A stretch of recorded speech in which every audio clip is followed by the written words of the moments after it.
এই যে দেবজিৎ বিশ্বাস, এই 8 বছর বয়স, এই যে জগদ্ধাত্রী ঠাকুর বানিয়েছে। তো এখন এ চাইছে যে কেউ যদি অর্ডার দিতে চাই দেবজিতের কাছে, তাহলে দেবজিৎ কি বানিয়ে দিতে পারবে? হ্যাঁ, বানিয়ে দিতে পারবে।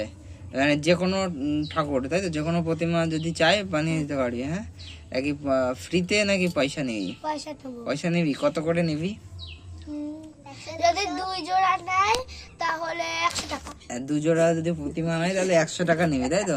যদি কেউ একটা নিতে চায় তাহলে 50 টাকা। একটা 50 টাকা। হিসাব ঠিক আছে, হিসাব ঠিক আছে। হিসাব ঠিক আছে। আচ্ছা, ধর কেউ মানে অনেকগুলো অর্ডার দিল, তখন কি টাকা কমিয়ে রাখবি নাকি দাম একই থাকবে? 1000 না, অনেক দাম বাড়াবো। না না, একজন অনেকগুলো অর্ডার দিচ্ছে একসঙ্গে, তাহলে কি দাম কি কমাবি নাকি একই রাখবি? বাড়াবো। আবার বাড়িয়ে দিবি? তাহলে তো নেবে না তোর কাছ থেকে কেউ। না, অর্ডার বেশি আসলে দাম কমাতে হবে। 50 50 করে। আচ্ছা, একটা টাকা মানে কম নিবি না, তাই তো? হুম। আচ্ছা ঠিক আছে।